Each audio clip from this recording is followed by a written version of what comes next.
poder diluirlos un poco. Aquí estamos viendo igual unos platas, unos vainillos, pero en su mayoría son platas y sí hay varios vainillos igual, de hecho.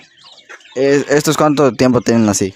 Estamos hablando de pollos de una semana, de 15 días y de un mes.